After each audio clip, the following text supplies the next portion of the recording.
Hello. Today I'm going to be reading Debris by Nniky. This fic is 8,463 words long in one chapter.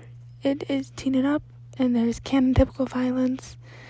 It is a fluff angst fic, and there is a ship in this one, and it is Kotsky and Nniky.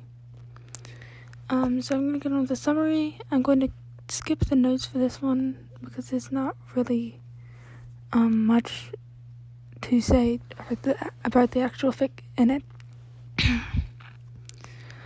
Summary. His eyes snapped open. All his senses came rushing back to him all at once. A sharp pain in his side, a throbbing ache in his head, the distinct, overwhelming smell of sulfur. He shot upright, immediately scanning his surroundings. He could barely see, squinting to make out the vague shapes around him through the shadows. They were surrounded by debris. He knew that much. And if there was no light, that must mean that they were truly surrounded on all sides. He coughed, waving the dust away from his face.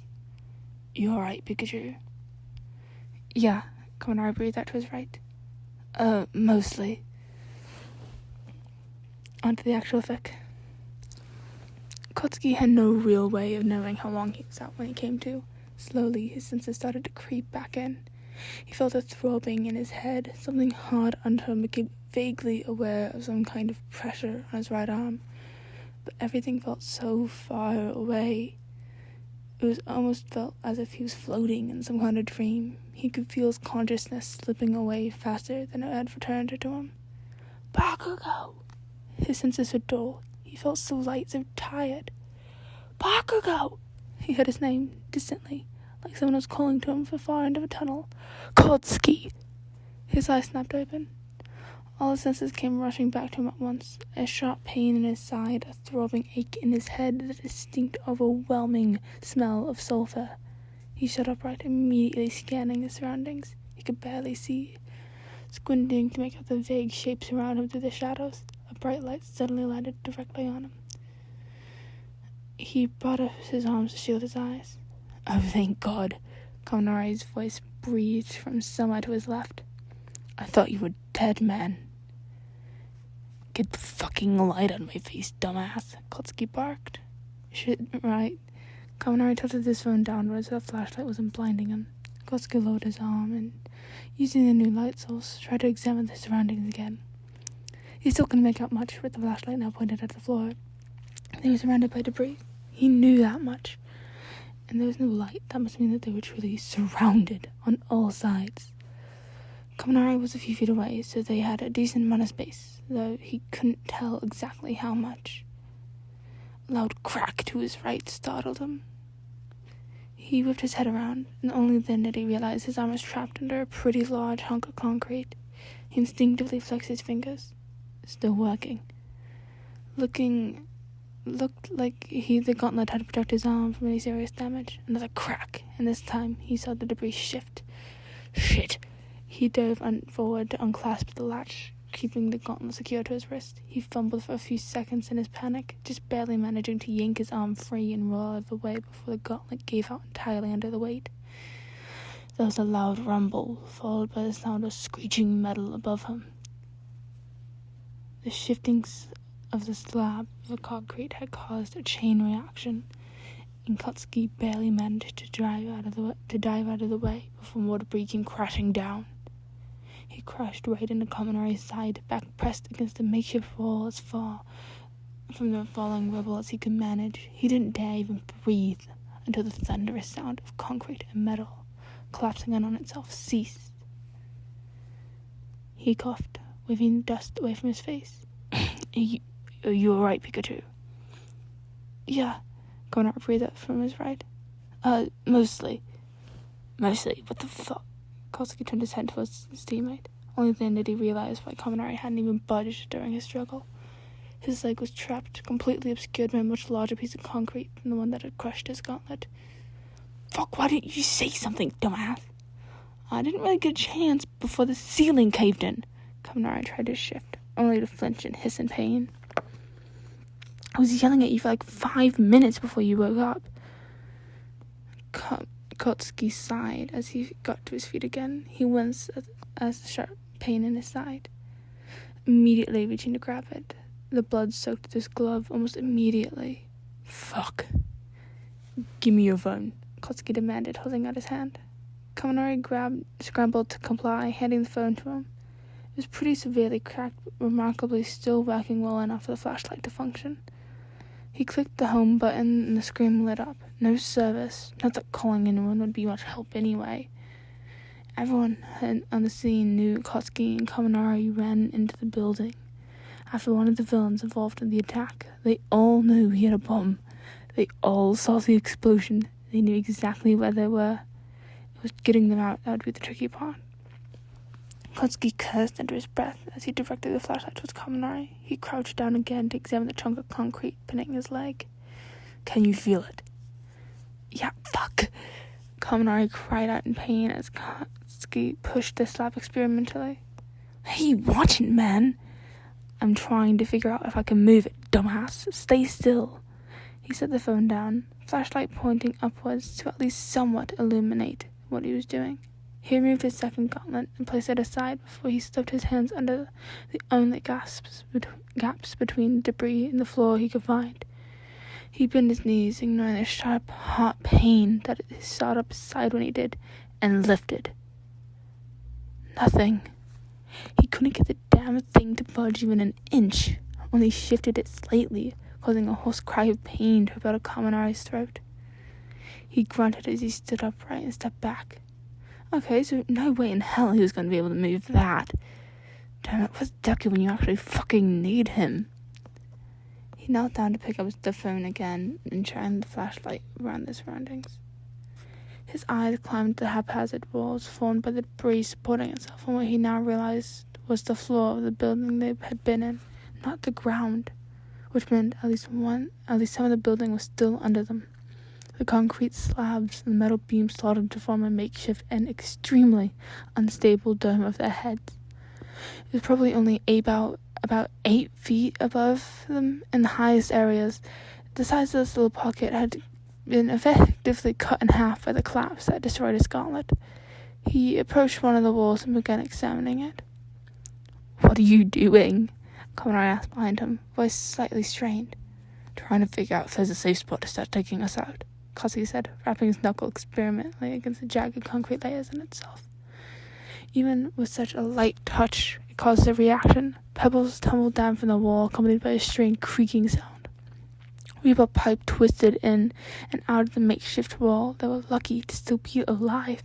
It was a miracle the whole building didn't crush them, let alone that neither of them got impaled by a piece of rebar or glass. Can't you just blast this out? Idiot.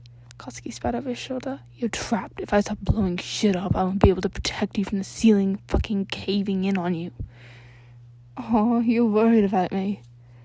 Shut the fuck up. Kotsky stepped back to get a better look at the ceiling.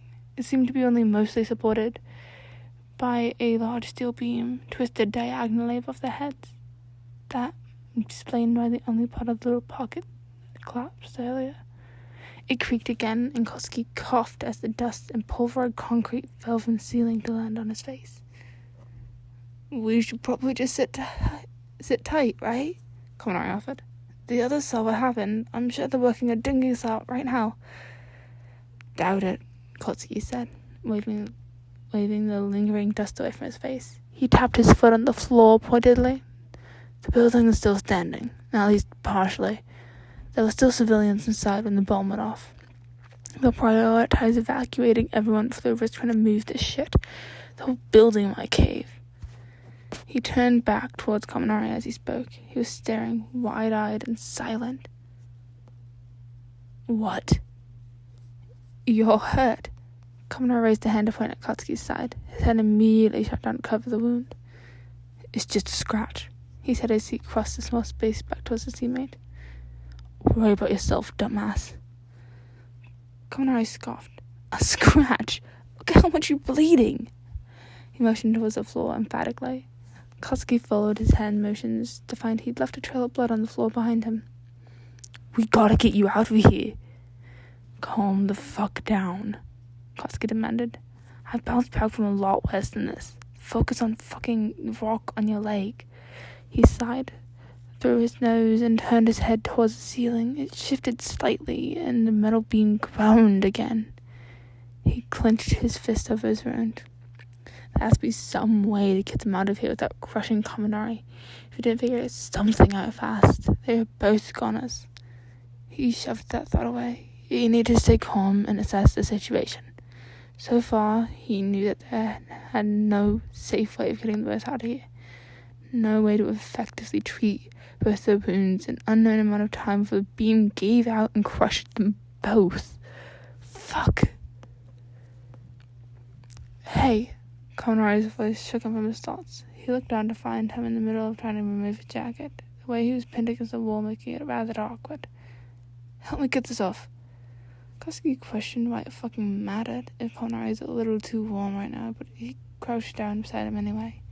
He set the phone aside and reached out to help Kaminari wiggle out of his jacket, now ripped in several pieces. Kaminari balled it up in his fists and leaned over as far as he could towards Koski. What the fuck are you? Koski hissed in pain as fabric was pressed against his wound. Fuck! Watch it, dumbass! You can't just let yourself bleed everywhere. Kaminari raised his voice. A surprising amount of bite to his words, and when Koski met his eyes, he found he was glaring at him. His look only lasted for a moment, but his face softened, and he sighed. Just sit down, man. Koski hesitated. The last thing he felt he should be doing right now was sitting down. He needed to find them a way out. If he went up, he wouldn't be able to save Kaminari. If he went to the side, the ceiling would cave in, and if he went through the floor. Bakugo. Once again, Kaminari's voice pulled him out of his own head. He stared up at him with an expression Koski couldn't quite read. Eyebrows furrowed as if he was in anger, but frowning almost in a pout. Please. Koski looked down at Kaminari's hand, still feebly pressing the jacket to his side, not providing nearly enough pressure to actually slow the bleeding. He was shaking, Koski realized. He sighed, finally giving in.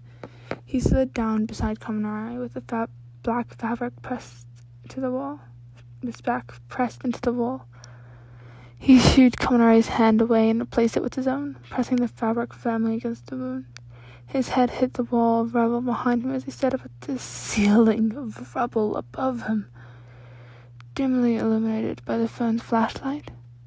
Kaminari let out a slight, shaky breath beside him, and they fell into silence. Koski's mind was still racing, eyes darting around the area, looking for something, anything he could use to get them out of here without destroying everything. Figures the only two heroes with completely useless quirks in this situation are the ones that get stuck, huh? Kaminari chuckled softly. Koski's head whipped around. Who the hell are you calling useless? If it was just me, I'd blast my way out of here. Kaminari smiled and didn't even falter. No, you wouldn't. The whole building might collapse, like you said. It'd kill anyone below us. He nudged Koski's shoulder with his own. Good to know you care, though.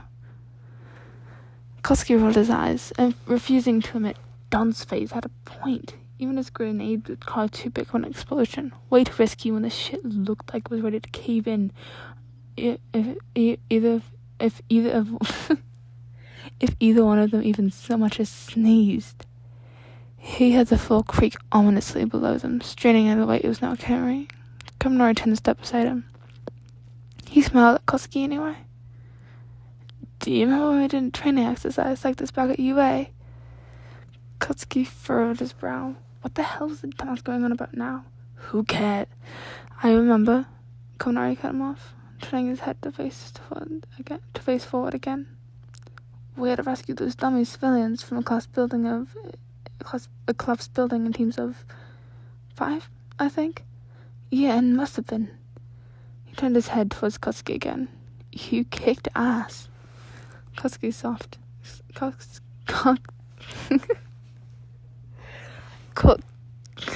Koski scoffed. He did remember that day. He got lucky, honestly. He had Udarak on his team. A quirk made it exceedingly easier to clear the debris safely. He tried to remember if she responded to this attack. He knew her agency was in the area. She must have. Cheeks did most of the work. he said begrudgingly. Whatever, Kaminari nudged him again. I watched the whole thing. You a badass. You never even used your quirk once the whole assignment. No shit, Katsuki shoved him back. It would have just blown up the dummies and we would have failed. What do you think? I'm an idiot. Kaminari snorted. No, but you can be a little trigger happy. He flinched and held his hands up defensively while Katsuki shot him a look. Hey, don't shoot the messenger. You know I'm right, especially back when we were at UA, but that day you were different. Different how? Katsuki asked, preparing himself to punch the idiot in a few seconds. Kaminari shrugged.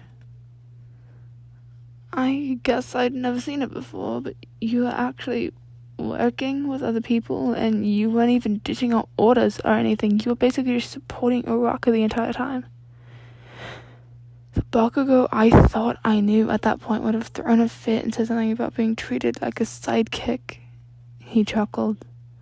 I think that's when I started to see you differently. I mean, he paused, panic briefly flashing over his face. I already liked you. Like, you were definitely one of my best friends by that point, but I don't know. I guess I was just proud of you. You'd grown a lot and I didn't even realize. Katsuki's chest ached irritatingly. He turned his head away from the scarf, praying his mask hit the blush undoubtedly forming on his face. Shut up, dumbass. You remember that exercise more vividly now. You sort of understood what Kaminari was talking about. That was toward the end of the first year. He'd been through a lot of bullshit in a short amount of time. He liked to think he proved his capability for teamwork well before that, but Kaminari wasn't exactly wrong. There was a version of Katsuki that would have hated that exercise, that would have been pissed off at it about not being able to use a quirk most of the time. He felt shame being overshadowed by his classmates more suited for rescue work. But none of that was present that day. He honestly didn't even notice the change much himself. His gaze wandered back over to Kaminari. Once again, he couldn't really read the look on his face. Maybe it was just because of the dim lighting, but he thought he looked conflicted. He was obviously deep in thought, which was definitely strange. You too, he said, finally breaking the silence. Kaminari looked at him, startled. What? I noticed you changed, too. First year. Kaminari just stared, blinking a few times as if in disbelief. Katsuki scoffed. We all improved, dumbass. For one thing, by the end of the year, you had way better control of your quirk. Kaminari's brow furrowed. What? Dude, I still don't have half the control over it I should.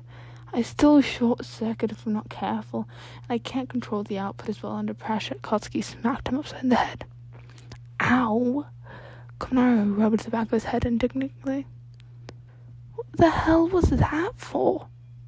Shut up. Katsuki leaned his head back against the wall. You were way ahead of where you were right after graduation. I've seen it. You have way better control than you ever had over your output. I still haven't seen you go stupid since you got to Tokyo. You wouldn't be as successful as you were if you still sucked, dumbass. Kaminari's hand slowly fell back to rest at his side. He smiled and chuckled. Katsuki thought his face might have looked a little red out of the corner of his eye. Thanks, man. Silence hung between them for a few more minutes, only broken by the occasional pebble falling from the ceiling. Katsuki tried to ignore how his entire body tensed each time that happened. He was getting antsy again, scanning the area as if he'd catch something he missed before. How's his side? Kaminari finally asked. When Katsuki looked up, he was already staring at the wound. He followed his eyes down, pulling the now ruined jacket away, briefly to check it. Bloody. Come on, Bakugo, be serious. He leaned over to look for himself. It looks pretty bad. The bleeding's slowing down. I'm fine. Bakugo pressed the jacket against the wound. Truthfully, it was hard to tell how fine it really was. He wasn't sure what caused the injury, and it felt pretty pretty deep. He was losing a lot of blood. But he knew Dunn's face could see that he wasn't that stupid. How about your leg? Kaminari settled back against the wall and sighed. I can still feel it. Kind of wish I couldn't, though. He suddenly turned his head back towards Koski and panicked. You don't think we're gonna have to cut it off, do you? It would have taken at least 6 hours of no blood circulation for that to resort to that, Koski said simply. This whole place will cave in on us before then. Kaminari nodded. Wow, very comforting. You should be a crisis counselor, Cotton. Koski rolled his eyes. You asked. There was another beat of silence before Kaminari spoke again. What about you?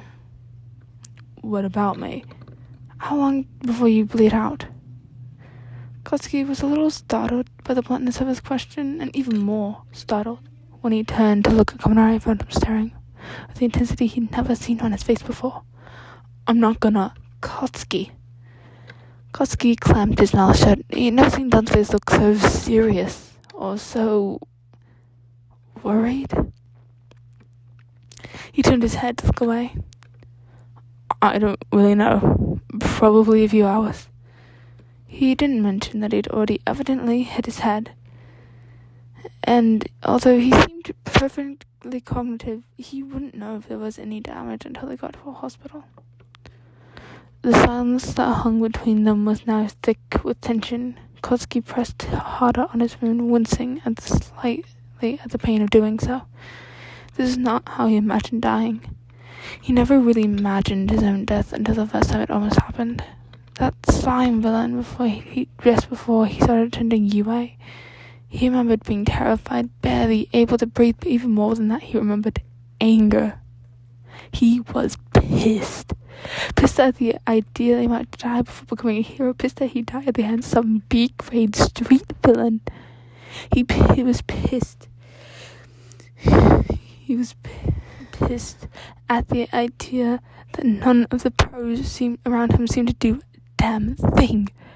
And when Deku ran to his aid, he was pissed that the nerd had the nerve to think that he needed his help. Near-death experiences were pretty standard for him these days. It was a hazard of the job, and he knew that when he signed up, but this was the first time he'd had time to sit and contemplate the fact that this could be how he dies. If he didn't bleed out, this little pocket of debris could cave at any moment and crush them both. No, this near-death experience was leaving a very different taste in his mouth. No anger, just regret. His hero career had only just begun. His very own agency, his dream, had been operating for less than a year. He had so far to go, so much more to do, and so much more to say. There were so many things he had been biting his tongue about for years. He wished he'd properly apologized to Deku, told Kirishima how much he really appreciated him, and told Kaminari. Fuck. If he's being honest, even if he did survive this, he wasn't sure if he'd be able to find the words for any of that. He was never good at that sort of thing. Hey, Gudjin. Don't call me that. Kaminari huffed out a laugh. Okay, Koski. He paused, and Koski turned his head to look at him once again. He was fumbling with his hands in his lap.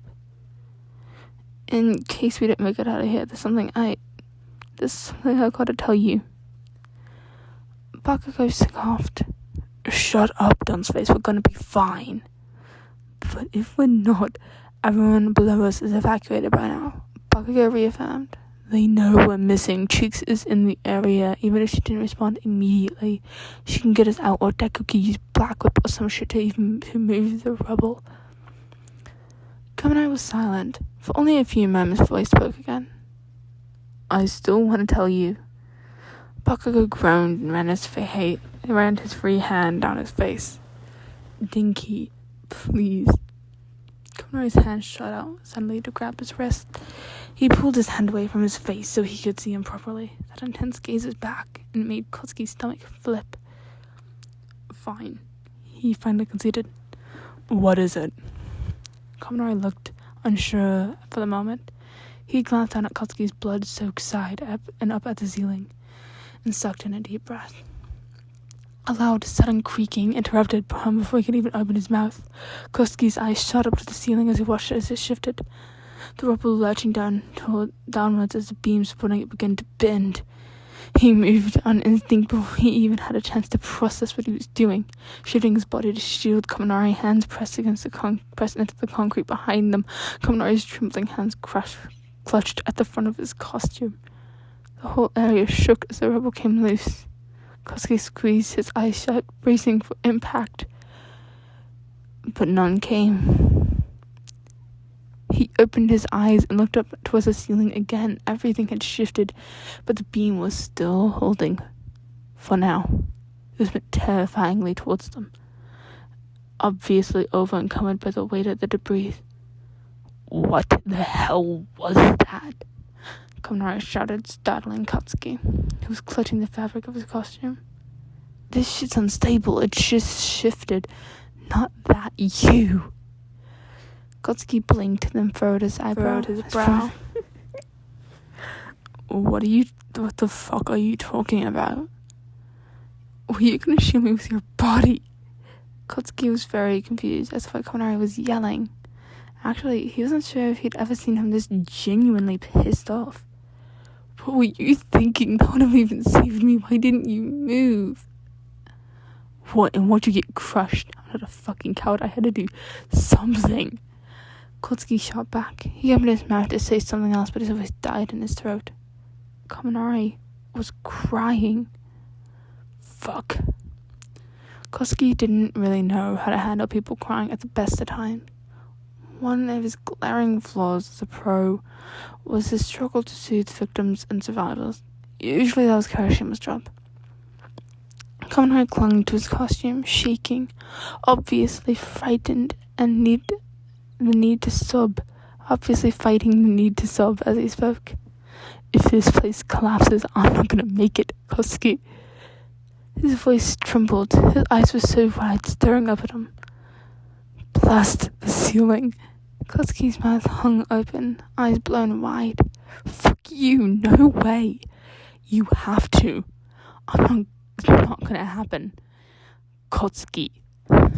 Kaminari shook him slightly. The steel beam above them creaked threateningly. Running out of time. We have no idea how much rubble's even above us. The others might not be able to dig this out if you blow up the ceiling. I know you can get yourself out of here. I'm pinned even if they start digging now. There's no way. No. If you blow open the ceiling, I know you can get yourself out of here. I'm pinned even if they start digging now. There's no way. No. Koski screamed. The rubble above them shifted again. A few small pieces of concrete landed on his back. You're a fucking idiot. You think I'd ever be behind like that? Like you don't even fucking matter to me. I'm not gonna leave you here to die, so shut the fuck up. Kaminari stared up at him, tears finally escaping his eyes turned down his cheeks, lips slightly parted. Slowly, his mouth curved into a smile. His eyebrows relaxed, and his grip on Koski's costume loosened, and he laughed. Koski stared up at him in disbelief as the rubble once again shifted around them. What the fuck are you laughing about? Kaminari brought his hand up to Koski's cheek. His breath hitched, his racing heartbeat stuttered.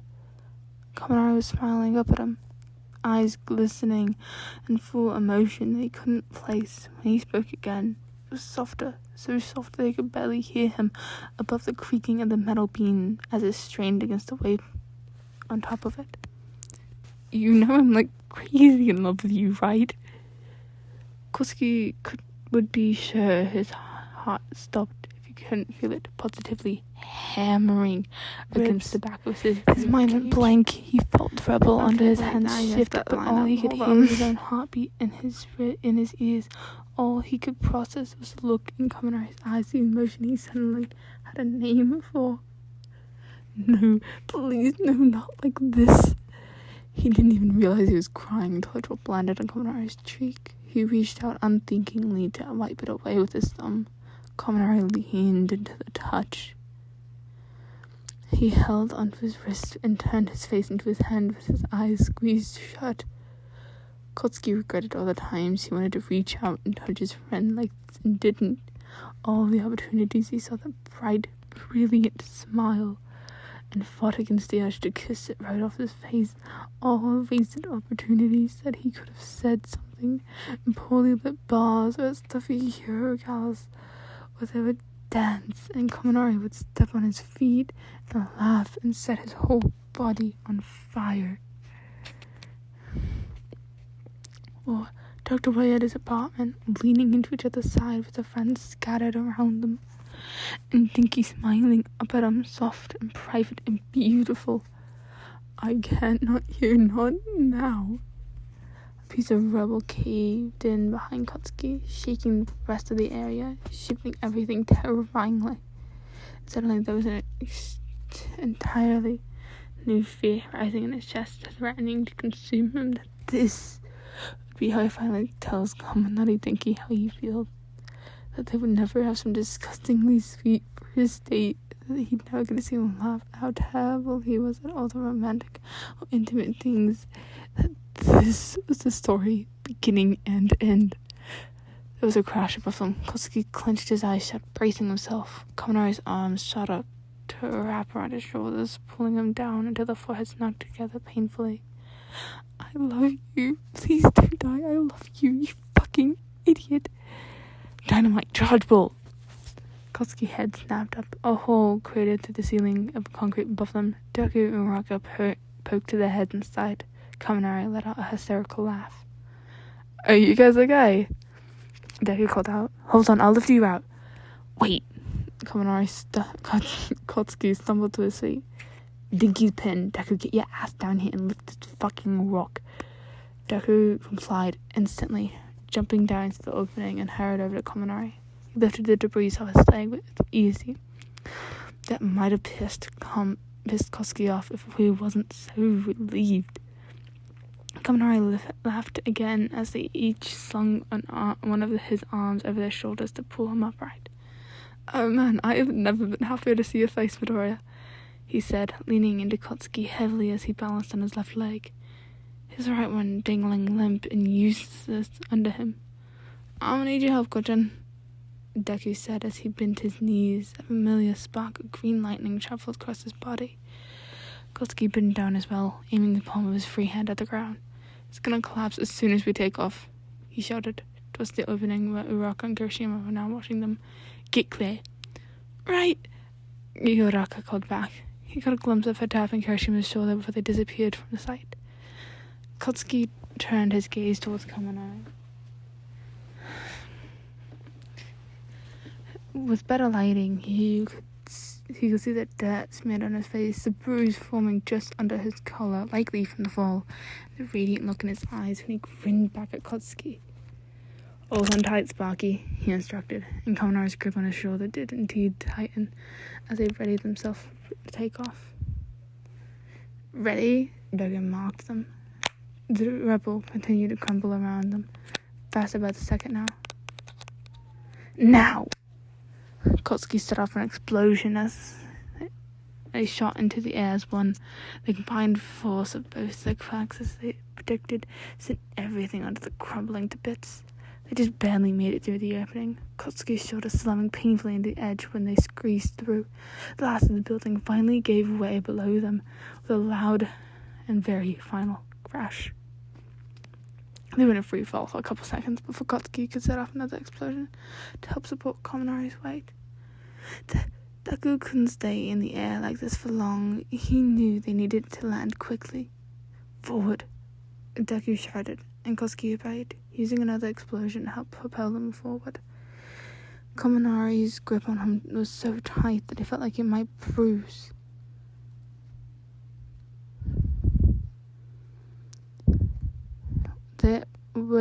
They were back on free fall again, and while Deku seemed to have some control over where they headed, it was obvious there was going to be a bumpy landing. Kotsky used his quirk to try to help control their fall the best he could, but they still landed in a heap, all crumbling onto the pavement, unable to keep their feet under them. Deku was quick to get back up. Are you injured? he asked, kneeling down to help Katsuki up. He shrugged him off. "Fuck off, Deku, I can stand," he said as he got to his feet, gripping his wound. He was starting to feel lightheaded, but he stubbornly ignored it. I can't."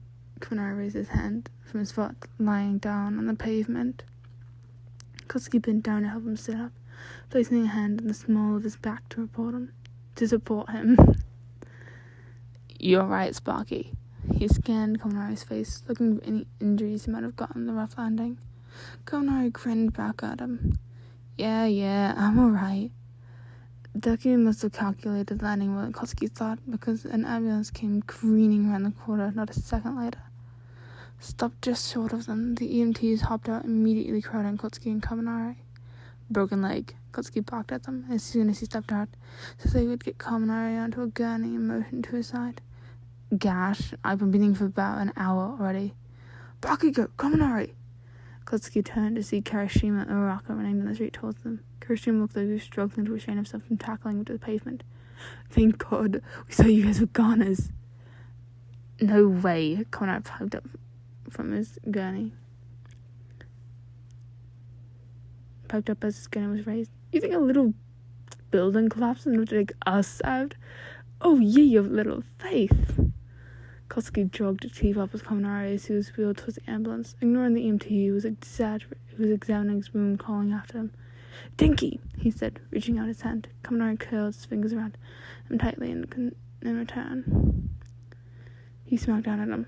"I told you, don't ever doubt me again." Kaminari's grin brightened. "Yes, sir." He gave Kaminari his hand one last tight, reassuring squeeze. He hoped to communicate everything he could say out loud through the gesture. He hoped Kaminari would understand.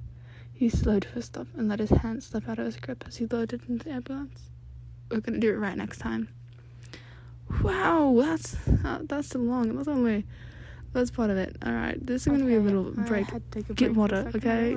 I'm gonna definitely do that. My throat's aching now. Or whatever, so Okay. yay. Be right back. I'm back and I just got rejected. This so is that's your nice. half of the fic. This is in the past. Just to give some. Wow. Okay. Just to give some knowledge. That's always nice. Are you watching? Back This to is the best part. I Kaminari whispered, shaking Kotsuki's shoulder lightly. He tilted his head away from him to escape his breath on his skin. Kaminari was huddled up against his side, legs folded under him, one hand wedged firmly between his arm and chest. Every inch of his skin where they touched burned, and his hushed voice made him break out in goosebumps. But they'd been sitting like this for over an hour already, and he had no plans on moving. "Quiet, dumbass, you're gonna wake them." He nodded his head towards the other side of the couch. Kirishima was crowded against the armrest, head tossed back against the back of the couch, snoring softly, drooling all over himself like a damn idiot. Mina was curled into a tight ball, her head in Kirishima's lap and her feet pressed against Dinky's calf. This position didn't look anywhere near comfortable, but she was sleeping peacefully. Zero occupied the armchair, head lolling to the side. He hadn't even put up the footrest before he fell asleep. They arrived at Kotsuki's apartment around noon, unannounced and carrying overnight bags. Kaminari was leading the charge, letting them into the apartment with a spare key Kotsuki severely regretted giving him, and declaring they were having a sleepover in honor of his 22nd birthday. Now, it was well past midnight. They played every video game Kotsuki owned and made a decent dent in the collection of pre-quirk superhero movies Zero had bought, and eaten more junk food than Kotsuki normally ate in an entire year. It was probably the most fun Kotsuki had on his birthday in years. Look! Kaminari smacked his shoulder lightly and pointed towards the TV. They'd seen this movie at least 5 times that Kotsuki could recall, and the scene wasn't really anything special. They was last stand against the final boss, having received the power-up he just needed. "This is the end, villain," the hero on TV shouts. Kaminari snickers. "That kinda sounds like Midoriya." Kotsuki nodded. Nniky's speech would have been way longer, and he would have said something about saving people with a smile, or the power of friendship, or some fucking shit. Fucking nerd. Governor covered his mouth to stifle his laughter. Yet overgotten, he readjusted himself slightly to rest more fully against Kotsky. Maybe because no one was awake to see it, or maybe just because he was too tired to pretend he didn't like this. Kotsky leaned into him. He glanced down at his friend, his face only illuminated by the shifting light on the TV screen. It was a little eerie how he looked, so beautiful, even like this. With that easy, content smile and dancing lights reflecting his golden eyes.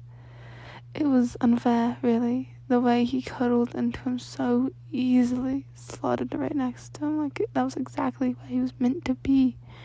And yet Kotsky couldn't touch him in the way he wanted to. It was torture.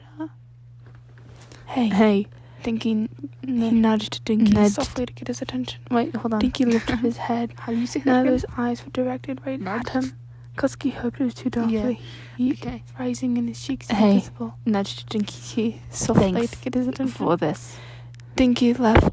His smile spread into a grin. He nudged Kotsky back. Of course, man. We've all missed you a lot since you moved out here, you know. Yeah. For the first couple of years after graduation, Kotsky stayed in Mustafa to sidekick for Endeavour.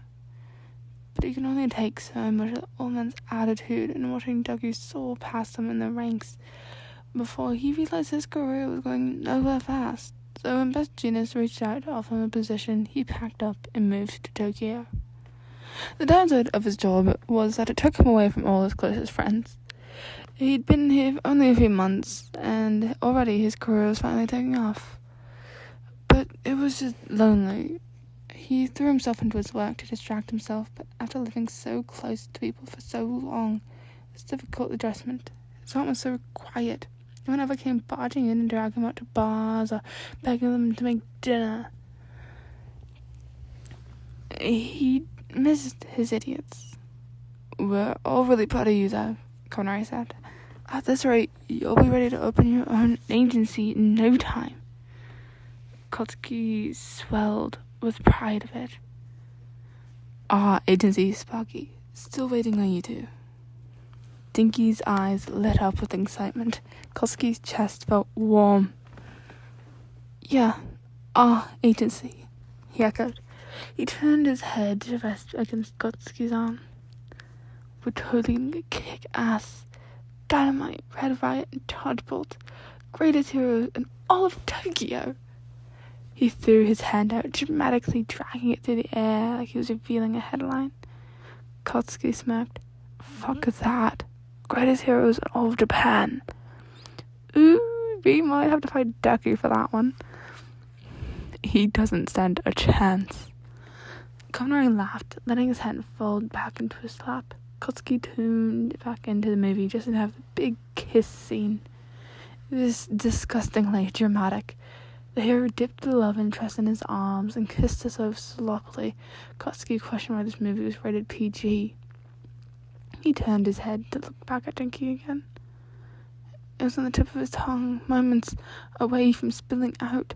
Every second they looked at Nniky, his resolve cracked just a little more. He was so stupidly pretty, and Kotsky was so stupidly happy. It felt like he felt like he could just say it if he just missed you too. His voice came out in a husky whisper, an aborted confession. Nniky picked up his head to look at him. He grinned, and Kotsky's heart suffered for it. Of course you did. I'm the best. Kotsky snorted and shook his head.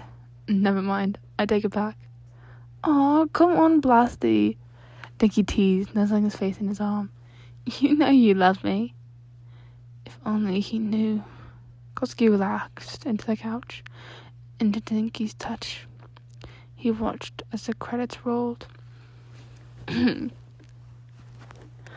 Hospital was gone on Kotsky's nerve. Pretty much all pro heroes were frequent filers at whatever hospital happened to be closest to the agency.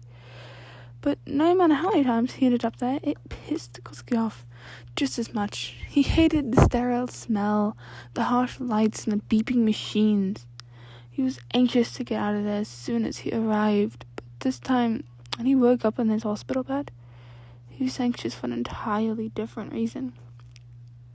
His wound required stitches, which meant he'd be off the field for at least a week or two, which was irritating enough.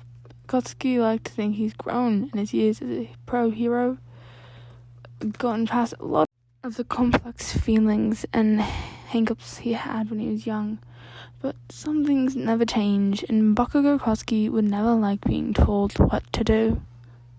Which is exactly why he ignored the nurse who told him he shouldn't be walking around for a few more hours, and that he'd have to wait for someone to pick him up and take him home. Yeah, fuck that. He had somewhere to be. He got out of his bed as soon as he was left alone for longer than a minute, ignoring the way his side protested with an aching pain. He shuffled out of his room and glanced down the hall in each direction. Only then did he realize he had no way of knowing Kaminari actually was, or if he was even in the hospital. For that matter, he took a step anyway, deciding it was better to start looking when a voice called out to him.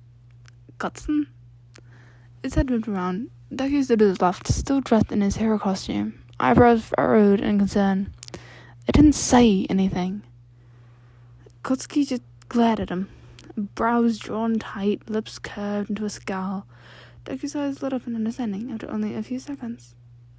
"He's down the hall, this way." He walked over to Koski and patted his arm, as if to support him. Koski shrugged it off. "Fine," he mumbled. Deku exhaled through his nose, smiling fondly. "I know you are, but I thought you were gonna die for a minute, and I didn't exactly get a chance to hug you, so come here." He wrapped his arm around Koski's waist to help him down the hall, and despite his loud, indignant protests, he didn't shove him off. Kaminari was only a few doors down. As it turned out, the knowledge made Koski's chest feel tight.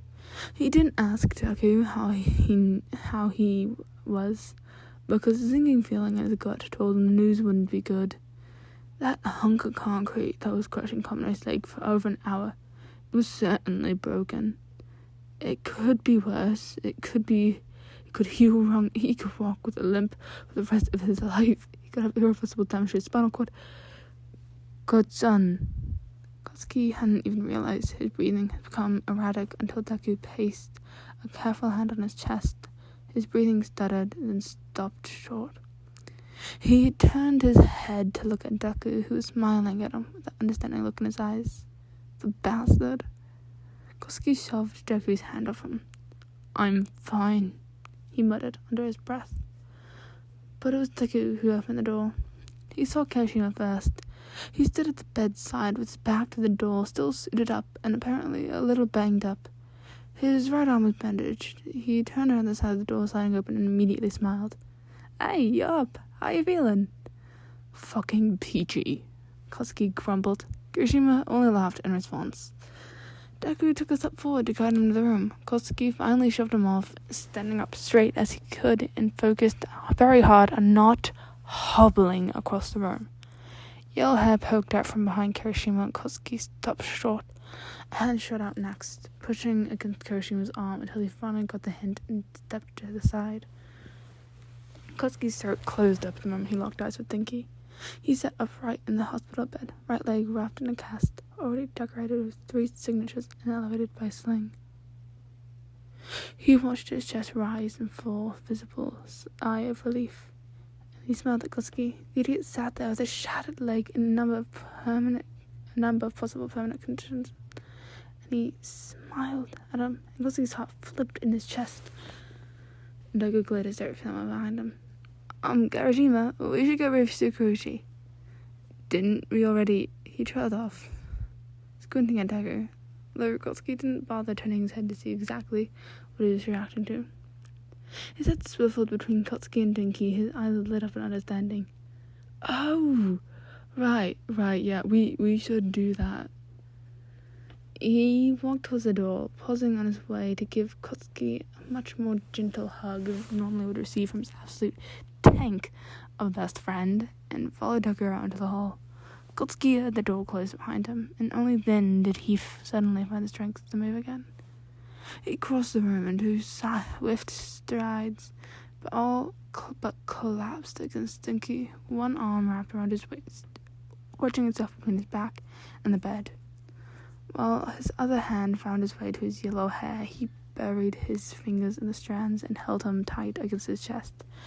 Nniky responded strongly, throwing his arms around Koski's shoulders and gripping the back of his shirt, as if he was worried he'd disappear if he didn't hold on as tight as he could. Thank God, Nniky sighed against his ear, so quietly he was probably talking to himself. Koski let out a shuddering breath as he pulled back to get a better look at his friend. His hair was an absolute mess. Someone had placed a bandage over a cut on his cheek. He might have gotten out during the bumpy landing, but he was smiling, his eyes were sparkling, and he was alive. He took a small step back, letting his arm fall away from Nniky to look at his leg. What's the damage? Completely shattered, Nniky said with a chuckle. A good thing they got healing cloaks handy around here. He said it would have been a lot worse, but I'm probably still gonna be at the job for a couple of months. None of that told Koski what he really wanted to know. He clenched and unclenched his fist anxiously at his side. Can you still walk? He asked, turning his gaze back to Nniky's face. Nniky looked taken aback by this question. He blinked up at Koski a few times before his lips slowly curled into a smirk. Aw, you really were worried about me, weren't you, Hudson? Koski's face burned indignantly. Never mind, I'm going back to my room. Wait! Nniky laughed as he caught Koski's wrist around before he could turn around. I'm sorry, I couldn't help it. You're just so cute when you're worried. Excuse me? Sorry. Nniky laughed again, and despite Koski's annoyance and the deep scowl on his face, it made his chest feel a little lighter to hear. The coil of dread probably stepped in his that had promptly settled in his stomach unfurling. There wasn't any damage to my spinal cord or anything. I said I'll probably need a little physical therapy after the cast comes off before I'm ready to get back to work, but I'm fine. Koski didn't even realize his entire body had been so tense until he felt it finally relax. It's gonna be fine. Miraculously, somehow, it's gonna be just fine. Nniky's smile slowly fell. His hand slipped away from Koski's wrist and started twisting in the blanket covering his lap. Listen, Bakugo, about what I said, when the ceiling was caving in on us, I wanted to say, no. Koski cut in, putting a stop to his stammering. We're not doing this here. Nniky stared at him with a dumbfounded expression. He opened his mouth to speak again, but Koski held his hand up to silence him. I'm not going to tell you how I feel for the first time right after a near-death experience where you're lying in a fucking hospital bed. We're not going to do all this teary-eyed and emotional. If we're going to do this, we're going to do it right. Nniky stared up at him with a dumbfounded gaze, maybe slightly starstruck expression. He didn't say anything, so Koski continued. You're going to take me on a date, dinner or movie or some other corny shit like that. You pick.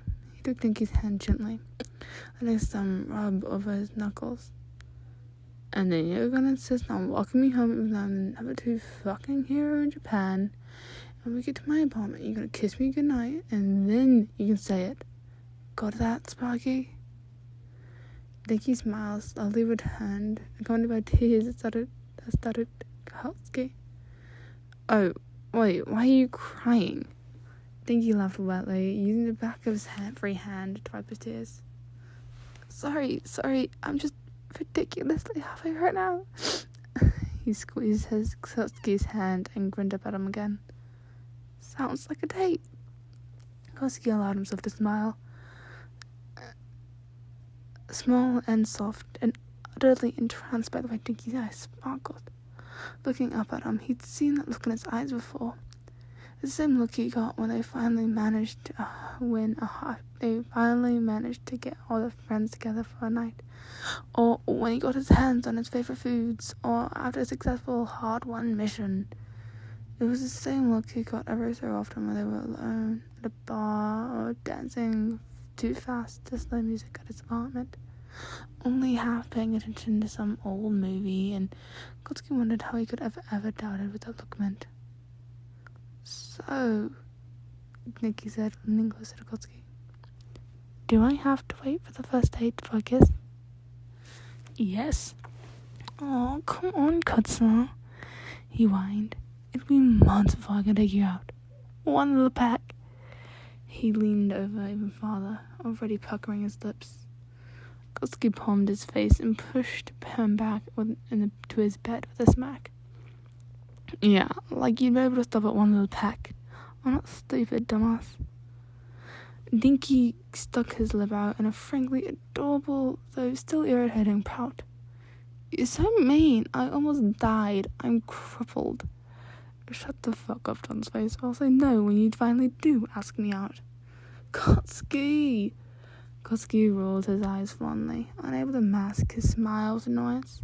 It was so tempting to give Nniky exactly what he wanted, to kiss him the way he imagined, the way he wanted to do so many times before, but Kotsky had always believed anything worth doing was worth doing right. He reached out to tug on a lock of Nniky's hair playfully. It'll be worth the wait, Sparky. I fucking guarantee you that. So, yeah. This is The Breeze by Nniky. It's definitely a really good fic and also a pretty long one. I hope you enjoyed this. Get water and food, and holy crap, I'm gonna cry my eyes out after this. But have a great day. Goodbye.